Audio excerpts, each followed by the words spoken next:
Okay, this is a different question than I normally see, but a very good one, because a lot of parents, when they're designing their child's IEP or with the school designing the child's IEP, they're not really paying attention or cognizant about how the supplemental aids and services or accommodations can be misused or overused.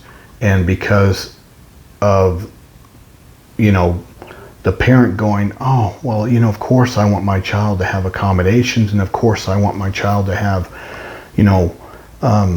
supports and all of those things. I mean, that sounds good, right? Of course it sounds good, but at the same time understand that those good things can also not be used in a good fashion. And depending on how they're used, I don't know if some of these things are truly a benefit to our kids, because I see it both ways because of what I do. So this is a very good question. When they're measuring your child's progress toward a goal, are the accommodations provided in accomplishing that goal factored in? Well, of course they are, but you agreed to those accommodations. And you agreed to those supports.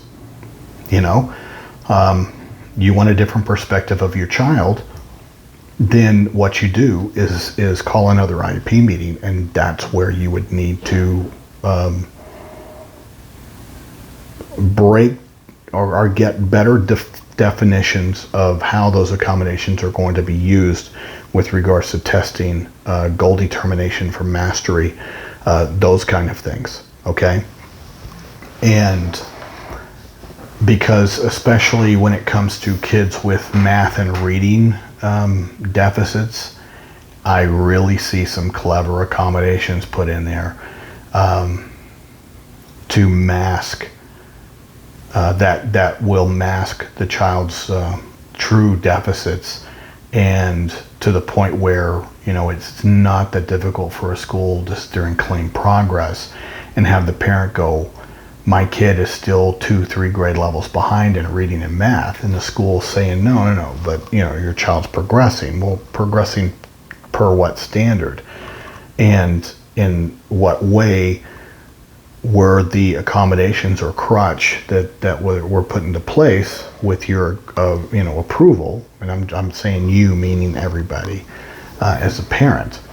You just got to be very mindful of that. You've got to be cognizant of what those accommodations are and do some research. Google that stuff. You'll find other parents talking about it. You'll have other advocacy groups out there, talking about the little tricks of the trade. Other educators will sit there and clue you in that these things are sort of taught in order to manipulate outcomes, but not outcomes in your child's favor, outcomes in their favor as far as a school system in showing mastery. There's some motives there.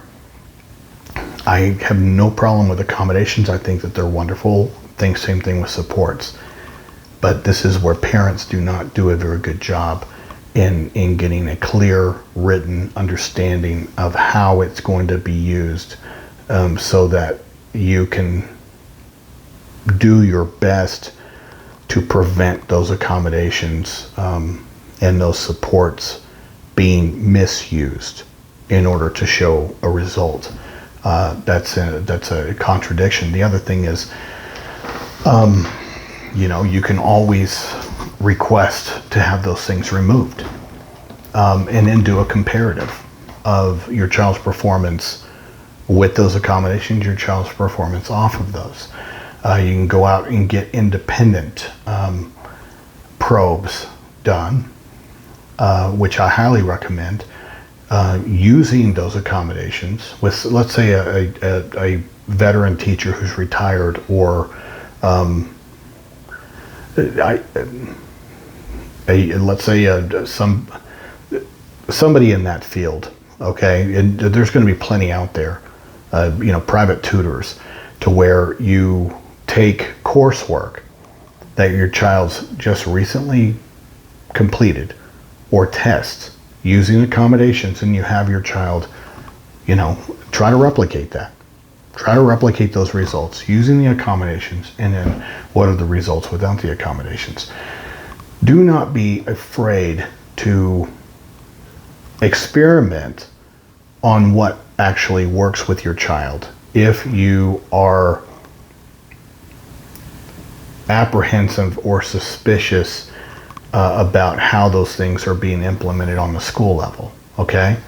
That's why you go out, and it would be worth your time and the money to sit there and have that done, so that you can sit there and have a good perspective or understanding going into your next meeting as to how you would need to define that. But so many times parents go into these meetings without that understanding or without that knowledge, but wanting things to change. And that's just not how this happens. There's a reason why we just got to do a better job in sort of preparing ourselves in matters like this, so that you know how to define it and not rely upon the school system to define it, because they may not have a problem with how it's done. And I'm not saying that any of this is even sinister. It's just sort of how things go.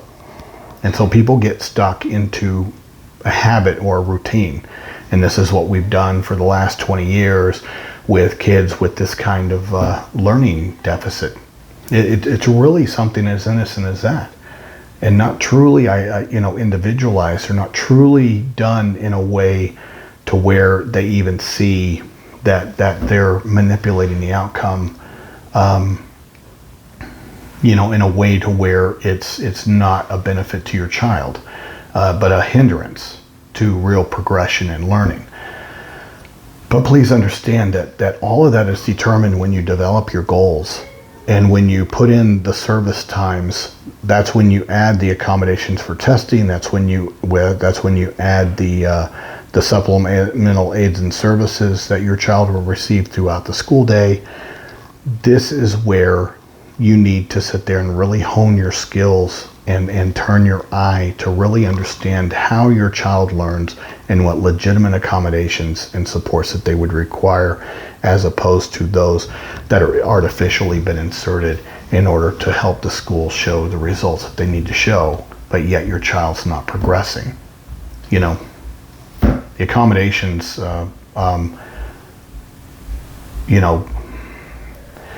you think of it like a let's say a kid with a broken leg.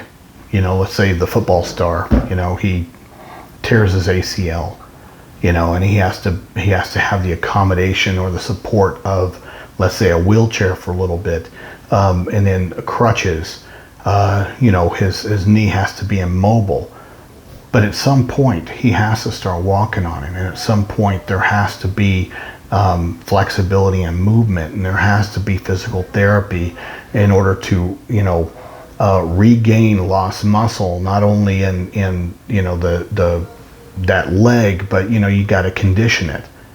That is no different in how our brain works, and it's so many times we put these accommodations in, but yet fail to then see what we need to do to weed those off while we're teaching skill acquisition and we're teaching knowledge in those areas.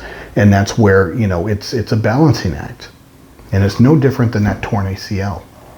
It doesn't serve the kid to just say, well, I know that you just need to use the crutch all the time. No, you don't. There's a time when you need it, and there's a time when you don't. You just need to sit there and whittle that down, and you need to make sure that you're going into this meeting knowledgeable.